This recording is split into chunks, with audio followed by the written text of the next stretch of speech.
말씀 시편 9편입니다. 구약 성경 808면 시편 9편 1절에서 20절 말씀 함께 한 절씩 교독하시고 마지막 절 함께 읽도록 하겠습니다. 내가 전심으로 여호와께 감사하오며 주의 모든 기이한 일들을 전하리이다.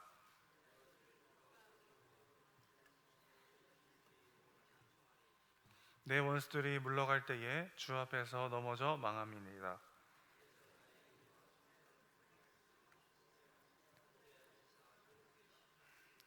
이방 나라들을 책망하시고 악인을 멸하시며 그들의 이름을 영원히 지우셨나이다.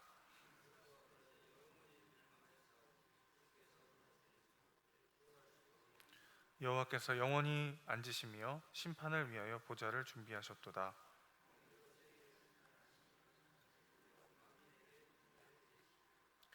여호와는 압제를 당하는 자의 요새이시요 환난 때의 요새이시로다.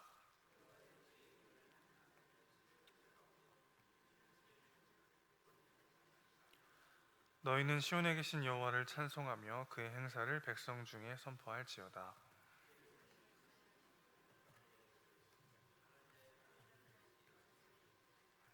여호와여, 내게 은혜를 베푸소서. 나를 사망의 문에서 일으키시는 주여, 나를 미워하는 자에게서 받는 나의 고통을 보소서.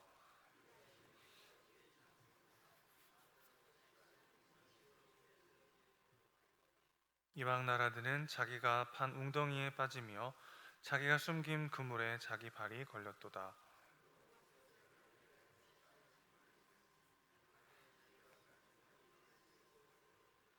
악인들이 스올로 들어가며 하나님을 잊어버린 모든 이방 나라들이 그리하리로다.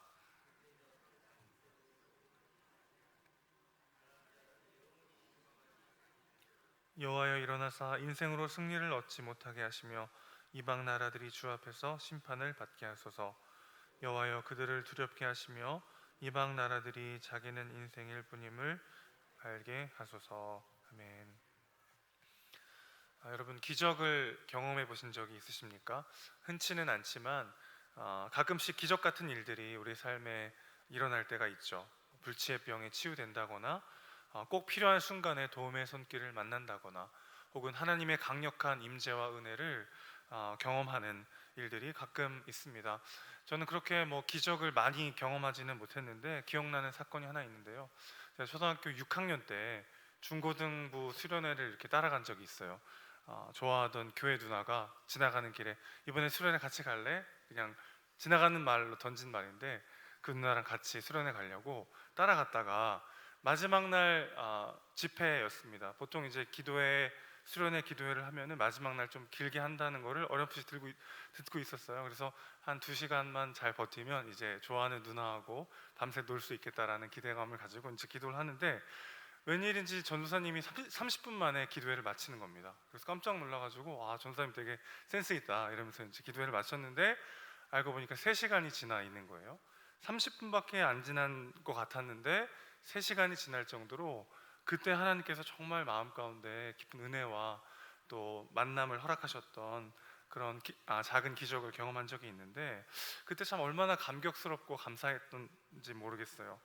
그런 기적들을 경험할 때마다 우리 마음 가운데 정말 엄청난 감격과 기쁨과 감사가 넘치게 되죠.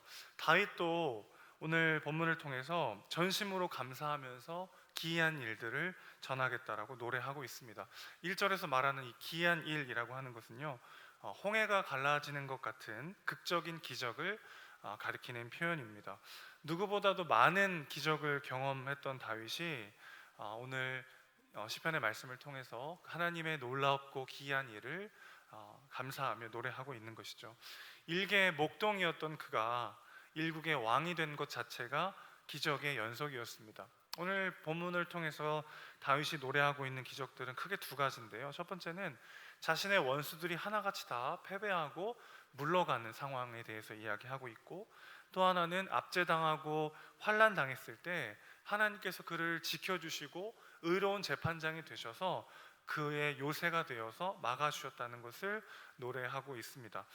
골리앗과의 말도 안 되는 싸움에서도 승리했고, 또 사울 왕의 끈질긴 추격에서도 살아남았고, 또 사랑하는 아들에게 배반당했던 그 모질고 힘들었던 수많은 순간에도 다윗은 하나님의 보호하심을 경험했고 자신의 모든 대적들이 말도 안 되는 방법으로 떠나가게 되는 그야말로 기적의 연속의 삶을 살았던 것이죠.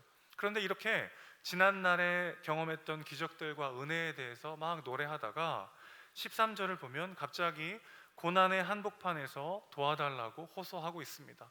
자신에게 은혜가 필요하고 나를 좀 도와달라고 하나님께 호소하고 있죠. 여기서 우리는요, 하나님의 자녀들이 경험하는 또 다른 방식의 기적을 만나게 됩니다. 하나님의 자녀가 삶 속에서 고난을 당할 수가 있을까요? 그럴 수 있죠. 아니, 오히려 하나님의 자녀이기 때문에 당하는 고난과 어려움이 훨씬 더 많을 때가 있습니다. 하나님의 자녀가 삶 속에서 고난을 당하는 것이야말로 기적이라고 할 수 있겠습니다. 왜냐하면 하나님의 전능하심과 또 신실한 사랑, 그것이 우리에게 변함없이 쏟아지고 있음에도 불구하고 우리가 고난을 당한다면 이것이야말로 도저히 일어날 수 없는 일이죠. 그러니까 기적이 아니고 무엇이겠습니까? 하나님의 전능하심과 그 하나님의 신실하신 사랑을 기억할 때에만 우리는 오늘도 여전히 우리 삶 가운데 남아있는 고난 가운데서도 은혜를 구하며 감사를 노래할 수 있게 되는 것이죠. 다윗의 고난은 현재 진행형이었습니다. 13절을 보시면요, 여전히 나를 미워하는 자에게서 나의 고통을 보아달라고 호소하고 있습니다. 또 18절을 보시면 궁핍함과 가난함이 영원하지 않을 것임을 노래하고 있는데 항상 그리고 영원히라는 표현이 중요할 것 같아요. 지금 그러한 상황이라는 것을 비유적으로 이야기하고 있는 거죠. 그러니까 다윗에게의 고난은요, 여전히 지속되고 있는 현재 진행형이었습니다. 그런데 다윗은 이러한 상황을 어떻게 이겨내고 있나요? 지난날 기적 같은 시간들 속에서도 다윗이 기억하는 것은 공의의 하나님이셨습니다. 정의로 세상을 심판하시는 하나님을 기억함으로써 그 모든 고난들을 이겨냈고 지금 감사를 하나님께 드리고 있는데, 지금 눈앞의 고난 가운데서도 다윗은요, 심판하시는 하나님을 기억하고 있는 것이죠. 하나님의 지혜를 잃어버리고 스스로의 힘과 스스로의 경험으로 눈앞의 상황을 헤쳐나가려고 할 때 우리는 또다시 걱정과 근심 가운데 빠져들 수밖에 없습니다. 마치 지금까지 나의 인생을 내 힘과 내 지혜와 내 능력과 내 경험으로 살아왔다라고 착각하고 오늘 이 시간에도 하나님께서 나와 함께 하시고 나의 삶을 붙잡고 계시다는 것을 잊어버릴 때 우리는 또 두려움에 빠질 수밖에 없는 것이죠. 공의로우시고 악인을 반드시 심판하시는 하나님을 기억하지 못한다면 우리는 지금 당장 손해보지 않으려고 발버둥치는 비참한 삶을 살 수밖에 없는 것입니다. 그렇기 때문에 고난 가운데서도 우리가 붙잡아야 할 진리는 무엇인가요? 하나님은 전능하시다는 것입니다. 고난은 하나님의 능력이 부족해서 나에게 찾아오는 것이 아니라 오히려 하나님의 자녀가 고난 당하는 것 자체가 기적이라는 것을 기억해야 하는 것이죠. 우리가 다 이해할 수 없지만 하나님은 하나님의 때와 하나님의 방법으로 자신의 뜻을 이루어 가십니다.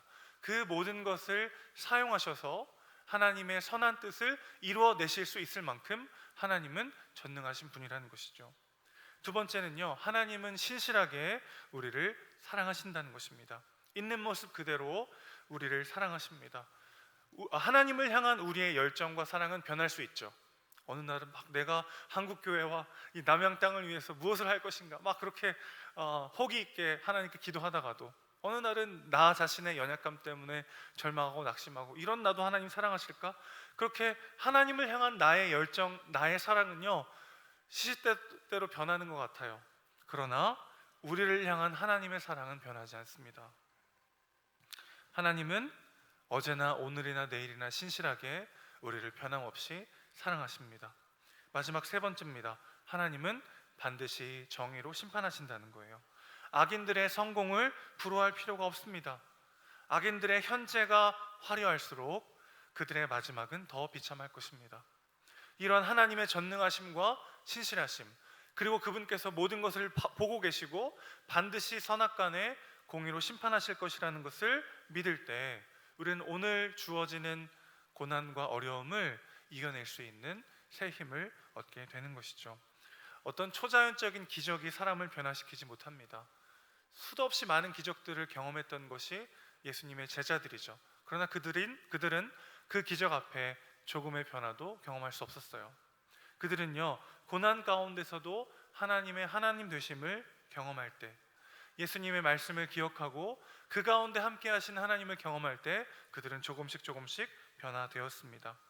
초자연적 기적, 어마어마한 삶의 변화가 우리를 변화시키는 것이 아니라 고난 가운데도 전능하심으로, 신실하심으로, 그리고 의로운 재판장으로 우리와 함께 하신다는 그 하나님의 하나님 되심을 경험할 때 우리의 삶은 변화되는 것이죠. 그렇게 자기중심적이고 고집센 내가 변화되는 것 자체가 진짜 기적인 것입니다.